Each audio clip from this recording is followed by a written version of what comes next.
are you? I hope you guys are having an amazing day today. Hello. Hi. Today's video, we are going to be talking about the laziest makeup launches of all time. Now, here's the thing. There's a caveat to this because I'm not trying to say that all of these launches were like bad. I actually owned a couple of these launches. Similarly, when I talk about like the ugliest makeup of all time, I'm not trying to say that this is like bad quality products or that they're horrible. More just saying it's fairly obvious that no real, how do I put this? No real effort was put into this. No real thought were put into these launches. Basically, how I like to summarize all of these is that there was a singular meeting and then the company said, let's do this, and then they just did it. There was no thought put into it, no effort put into it, and it's fairly obvious to us, the consumer, that there was no effort put into it. But this is my list, but I always love to know what you guys think is the laziest launches down below, because you guys always remind me of things that you like. The comment sections of videos like this unlock parts of my brain that I literally completely forgot about. So let me know down below what you think are the laziest launches of all time. And first, kind of what inspired this video, my muse, if you will, for this video, is the MAC Cosmetics Sims collection. Okay, first of all, if you work for MAC Cosmetics and there are people buying this, can you tell me their demographic? Can you tell me who's buying this? Can you tell me if MAC Cosmetics has made any money, like even a penny, off of this? Because I would be very, very, very intrigued to know who is buying this, who this was for, and if they're making any money. Because as far as I'm aware, pretty much everybody I know universally has been like, no. So this collection dropped and people were pretty rightfully upset. Now, I don't play The Sims. I never have gotten into it. I know a few people that do though. My friend Abby, I know she streams sometimes playing The Sims and I'll watch her. And it seems like it's genuinely very fun. But what I do know is that people who do play The Sims feel very passionately about it. It's kind of like a lot of other video games. People who do play it and really are like ride or die for it love it. Seeing that there was something like a Sims collection, the idea of that made a lot of people excited. However, the execution of this has been horrible. Basically, this launched and was pretty much immediately getting roasted in both MAC Cosmetics comments and Trend Moods comments. And I saw that MAC Cosmetics kind of tried to defend this launch because basically it's just the cardboard packaging that the palette comes in is Sims themed, and that's about where it stops. Because the palette itself is just this cool toned purple palette, right? I saw MAC Cosmetics trying to kind of defend this launch in the comments of their Instagram posts, basically trying to pull the like, the Sims are inclusive and it's meant to be like, you're a Sim and this is what Sims makeup would look like. Instead of making it like greens and blues and very Sims inspired, they tried to be like, well, this is the makeup you would get in the game. The makeup you get in the game is boring. So they tried to be like that, but then it came out that actually what the palette is a repackaged palette that they sold a few years ago. It's like a repackaged 9-pan from a collection that they did. This was like their cool tone purple neutral palette, and they basically just put it in a new box and called it the Sims collection. So rightfully, I don't think I need to go too far into how bad this is and how like stupid this is. And obviously I think MAC just called up different video game developers and they were like, oh, Animal Crossing, you're working with ColourPop? Oh crap. And then they called like Mario Kart, and Mario Kart was like, no. And then they called The Sims, and The Sims were like, sure, we could use some free promo, put us on a box, like we don't care. And then they created this. Like I could see how the chain of events happened to lead to this. The only thing I think is weird, and I have a whole video planned on MAC because a lot of people have asked for an evolution of MAC, and I think first of all it's taking forever, but it's also very interesting. MAC as a brand is incredibly interesting. I think what's the weirdest thing about this is that usually MAC Cosmetics with their collabs, they go kind of all in. Like their packaging is always super cool. They commit to the theme at least. So I think the reason this was so weird was because not only was it just painfully lazy, at the same time it's very unexpected from a brand like MAC who usually does put a lot of effort into their collaborations like this. So I think it was just kind of interesting. Okay, next. So I had this in a video where I talked about like I think it was the biggest scams in makeup, something dramatic, I don't know.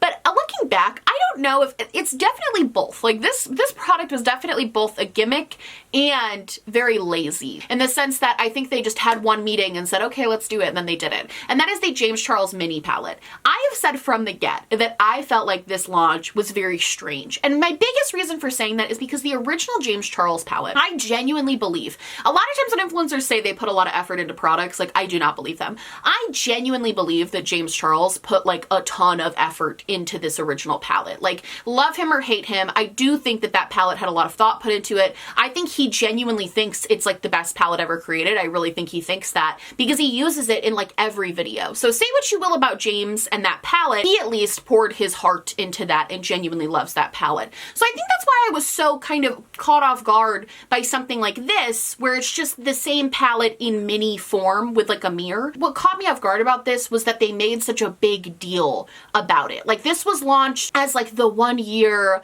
anniversary of his original palette. This is what they launched. He did like a whole promo video for it. He made it seem like he had a whole new product launching. So then I think to see that it was just like a mini version with a mirror, it was a little disappointing. I think this goes across the board for brands, because Charlotte Tilbury is doing this right now too, where she's making kind of a big deal about the fact that now she has some of her products in mini form. They're launching like whole campaigns off of just producing a mini, which really is like the easiest thing on the planet. You just shrink what you've already done. Like, that's not a new product, that's not innovative. It's a fairly lazy thing to do. Like, it's an easy thing to do. It takes one meeting, you confirm everything, and then you go, right? I like how Benefit does it, where they just like come out with the minis and then they're just there. Like, they don't make a big deal about it. They just make the mini, put it up for sale, and that's that on that. I think to make such a massive deal out of a product that was relatively easy to make and pretty kind of lazy in my opinion, was a little bit weird. I think it would have been cool if, especially for this particular launch, like the James Charles mini palette, I think it would have been cool, honestly, if at that point in time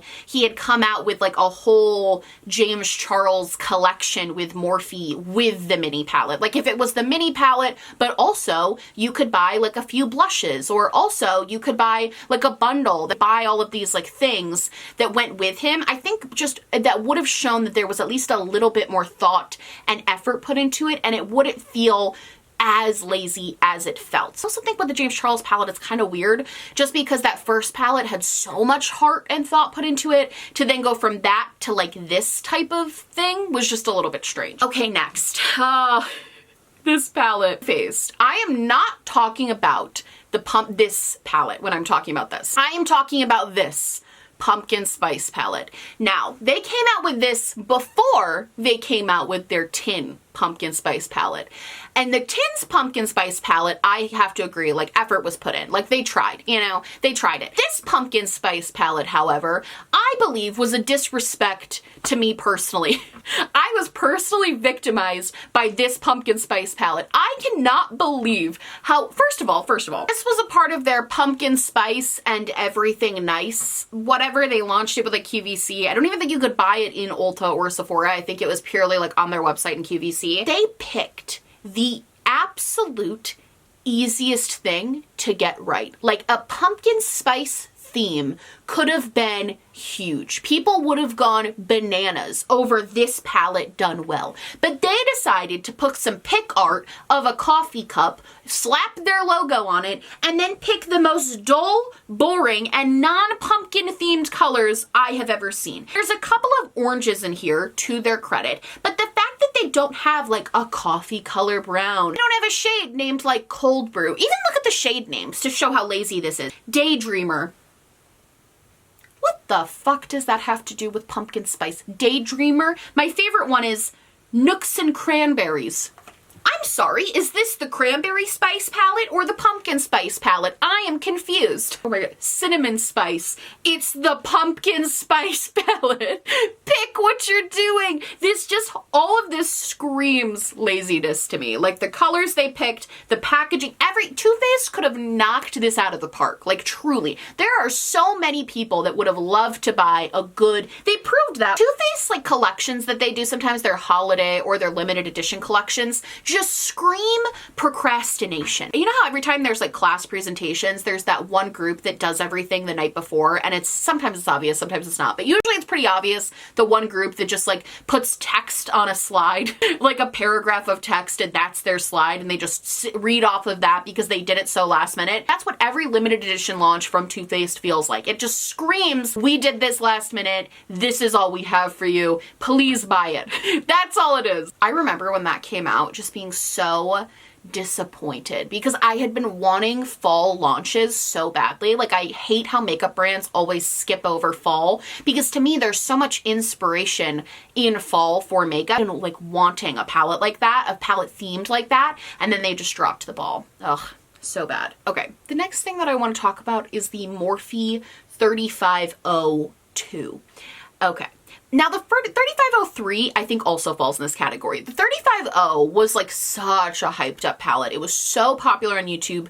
Every YouTuber was pushing it. This was kind of right before the whole Morphe code thing was exposed. So people were still really trusting influencers at this point who had Morphe codes, and everybody wanted this 350. The 350 was so incredibly raved about. Everybody loved it. And then Morphe was like, guess what, guys? You know how you loved all those similar brown tones and a pop of orange? Well, here's similar brown tones and a pop of red.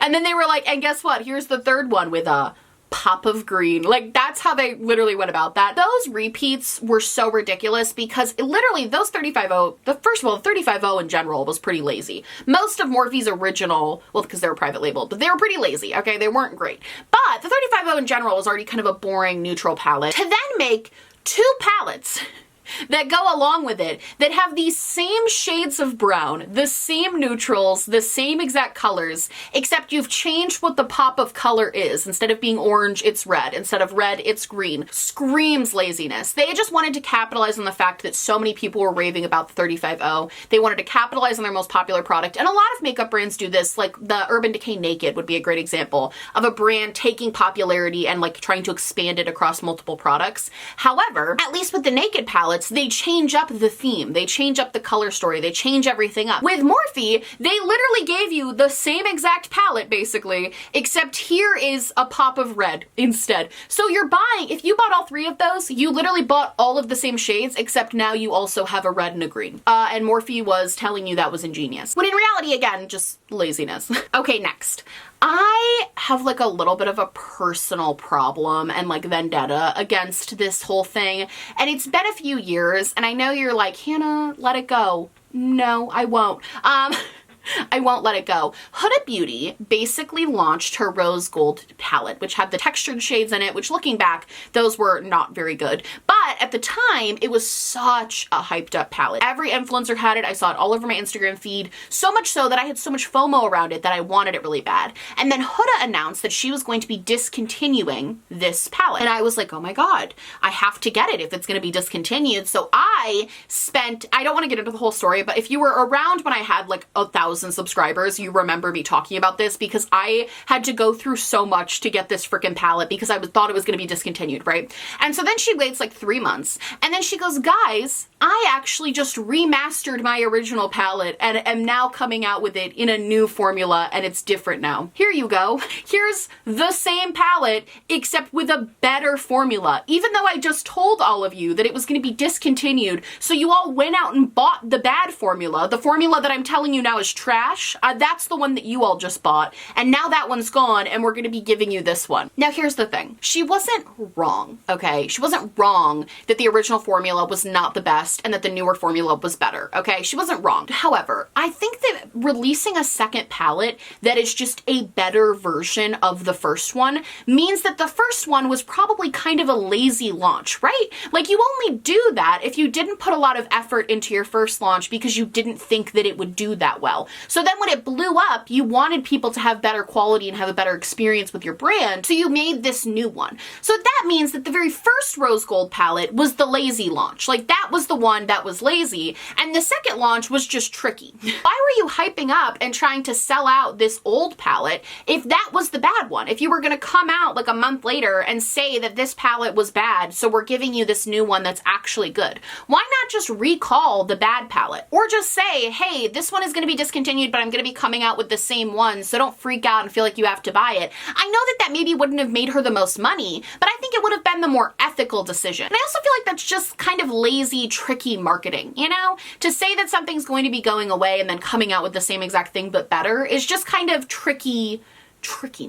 Okay, next. I would argue that 90% of the Sephora collection stuff is lazy. Not the Sephora Pro, like the big palettes or the big face palettes they come out with, not those things. The Sephora Pro line actually seems pretty good. But there's also the Sephora just brand line that's like not good and definitely lazy. And I would argue that 99% of that stuff, it's a singular meeting and then they put it into production. Like no thought or effort put into it. I feel like that brand in particular was made for people who don't know a lot about makeup, who want to buy makeup for people in their lives. Like I feel like that's why they created it, because it's affordable compared to all the other stuff in Sephora. And it looks like you're getting a good deal because you're getting a lot of stuff. But in reality, the quality is not great and the packaging's not great. When I was looking for products for this video, I was like, okay, yeah, Sephora collection. But then I happened along this. The Sephora collection eyeshadow and face multi-palette. It's literally just face palettes on one side and then these like cool toned grungy colors on the other side that fold up together, and the packaging literally just says face. Okay, this is $24. So what I would recommend, frankly, is going to Forever 21 and buying the palettes that, you know, when you're checking out and they have all of that stuff lining the checkout area, and there's usually makeup there that has like kind of cool packaging and it's just basic makeup that are like $11. Go buy that palette instead. Don't buy this. It's the same quality and it's honestly the same palette. Like this looks, I'm not trying to be shady to the dollar store because they actually produce a lot of really good makeup. However, they're not trying to price it at $24. They know their worth. Like they're saying, this is literally dollar store makeup trying to be marked up at a $24 price point just because it has the name Sephora on it. You cannot look at me and tell me that anybody at Sephora headquarters put more than 5 minutes of thought into this. You can't tell me that. I think it took longer to send an email with this mock-up to their lab than it did to actually create. I'm not kidding. You cannot tell me that time was put in. You literally could not convince me that more effort was put into this than like 10 minutes. It's so interesting because if you look at their pricing in the context of Sephora pricing, their stuff is actually really reasonably priced. But if you look at it in the context of like makeup pricing in general, it's grotesquely overpriced. I guarantee that each unit costs like 30 cents to make. There's no way it costs more, and they just have an insane markup to try and make some money off of people who maybe wouldn't know any better, you know? In my ugliest, I think it was ugliest makeup, or maybe it was my celebrity makeup brand. In one of my recent videos, I talked about House Labs, and I talked about this palette, and I was like, it's bad.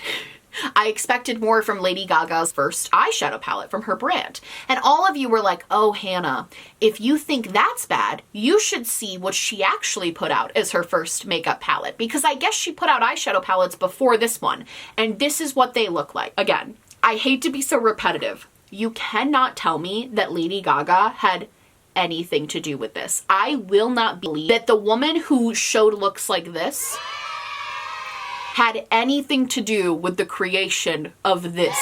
It's not even that it's bad. It's literally just like a neutral eyeshadow palette. Like, it's not bad.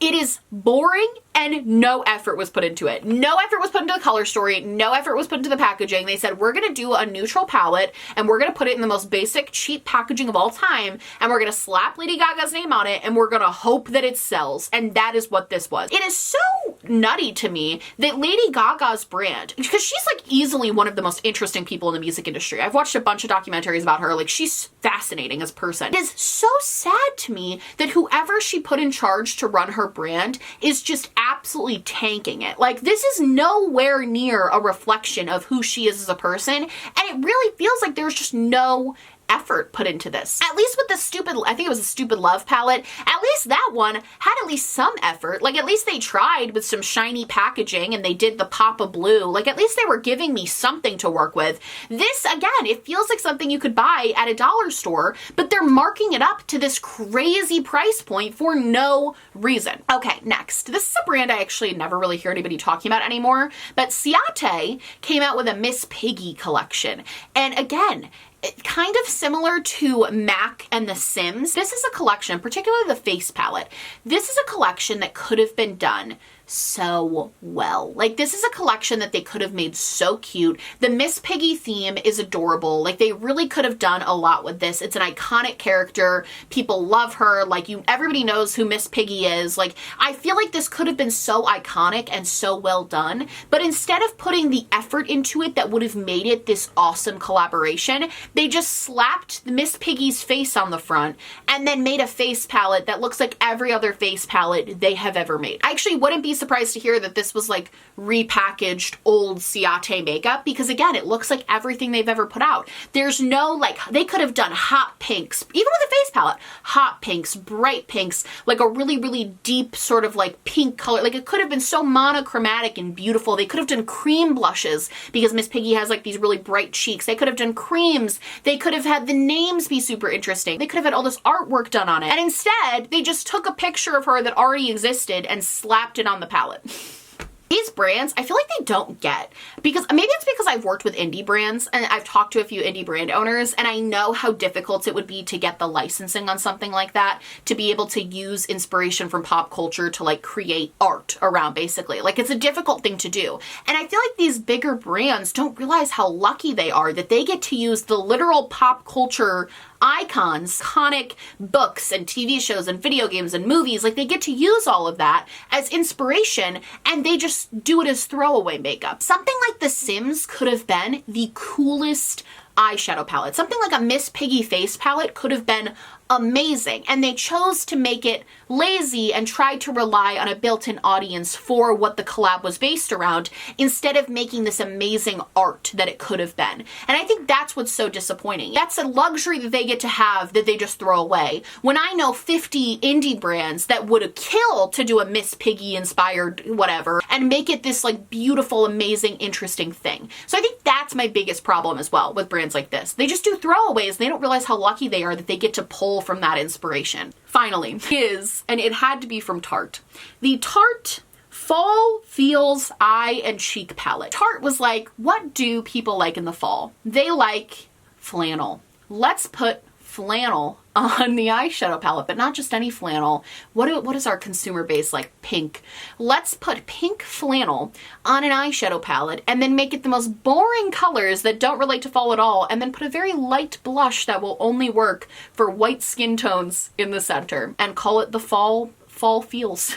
Honestly, with how the front of the packaging was, why didn't they call it like sweater weather? Like, why didn't they make it look like a sweater and then call it sweater weather? Why are they not making sweater shaped makeup? Tarte, call me, hello? Like, why are you not doing that? Why are you creating stuff that is so painfully dull and so obvious that you didn't put any time or effort into it? Again, for me with these brands, it's the missed opportunity. To have like a flannel inspired palette, you could have done so much with that, because you're not wrong. People love flannels in the fall. It's like a big thing. To have a flannel inspired palette that could have been so iconic, you could have had like a black, a dark brown, a cherry red, a blue, and tried to make it look like a flannel on the inside. Like, there's so much you could have done, and you were like, let's slap some pink flannel on it and put boring shades in a circle for seemingly no reason, because it's not even a circle shaped palette, and then go from there. Boring, lazy. I feel like I've said it all at this point, but I had to throw this one in there because, again, just feels lazy. Feels very like design student who only had 20 minutes to create something for her professor for like her final grade, so she threw this together. Like, that's what it feels like.